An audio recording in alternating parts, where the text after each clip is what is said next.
Chapter 12. A Set of Stolen Pipes. Ursula didn't dismiss the near miss between Ariel and Eric as casually as the sisters three had. If it hadn't been for her poopsies tipping over the boat, the prince would have kissed that little brat and it would have ruined her plans.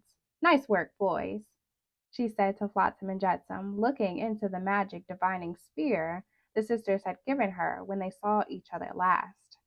That was a close one. Too close. She was furious with the odd sisters for letting Ariel get so close to the prince. The little tramp! God, she's better than I thought. She was enraged. At this rate, he'll be kissing her by sunset for sure. She swam to her pantry, where she kept all manner of components for spellcraft. What have those sisters been doing? I can't believe they allowed this to happen. Well, it's time Ursula took matters into her own tentacles. Smashing a glass ball containing a butterfly into her cauldron, she said, Triton's daughter will be mine. Then I will make him writhe, and I will see him wiggle like a worm on a hook. All at once, everything turned gold, encompassing her, transforming her into something else, something she hated. Vanessa, she thought. Revolting Vanessa, with its large violet eyes and long black hair. She felt sickened in that human flesh, forced once again to use another's beauty to hide herself, but this would be the last time. Of that she was sure. As Ursula stood on the shores of Prince Eric's estate, wearing someone else's body and carrying someone else's voice, she mused. Soon Triton would be dead, and she would take her rightful place on the throne. She would do so in her true design. How fortuitous that Triton's youngest daughter should fall in love with a human. How poetic. If she hadn't needed Ariel's soul, she would have let her marry Mr. Fancy Prince. It would have broken her father's heart seeing her become the thing he hated most, a human. It was divine intervention, but she had other plans for Ariel's soul. She wouldn't have bothered taking the little mermaid's voice had she intended the mergirl and Eric to marry. The gods of fortune had been working in Ursula's favor the day the waves ripped Prince Eric's ship asunder, sending him deep within the ocean into Triton's domain. Thank the sea gods Ariel fell in love with Eric in that moment. Ursula's minions had told her when it happened. It was all too perfect, the gods granting the little mermaid the strength to save the prince and take him safely to shore. It was as if they were working toward Ursula's aims. And as far as Ursula could surmise, the prince had begun to fall in love with the gorgeous young redhead who had saved him, and he'd been pining for this dream girl ever since.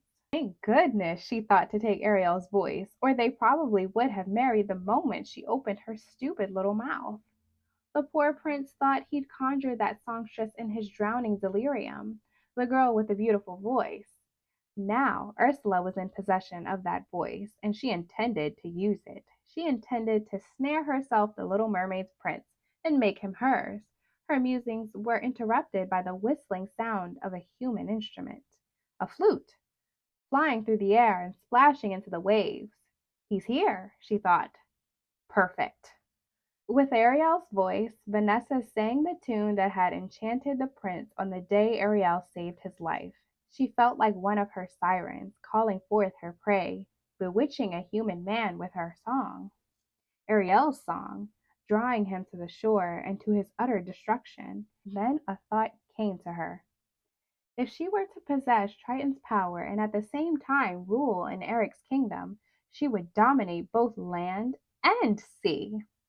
It was too brilliant, too perfect, and utterly divine. She would just need to keep Prince Eric enchanted as long as it served her aims. Then she'd get rid of him once he was no longer of use. Eric wandered to the shore, drawn by the sound of Ariel's voice within Vanessa and bewitched by her magic.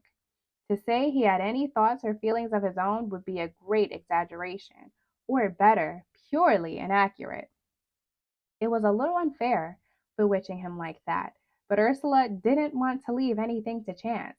She could have simply lured him by employing Ariel's voice alone, without witchery, and he would have thought it was Vanessa who had saved his life.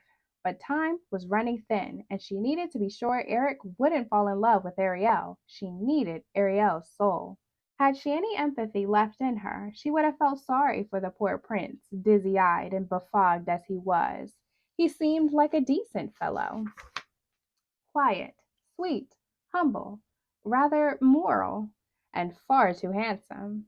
When she approached Ursula in the fog, his eyes dazed by her magic, she sighed. He finds this human shell beautiful, not Ursula. He finds Vanessa beautiful. She had never been loved for herself by anyone but the human who had adopted her, her father. He had loved her even when she had transformed into something monstrous, ugly, and foul, as her brother had called her. Never mind the past, she thought. None of that will matter, not when both the land and sea are mine.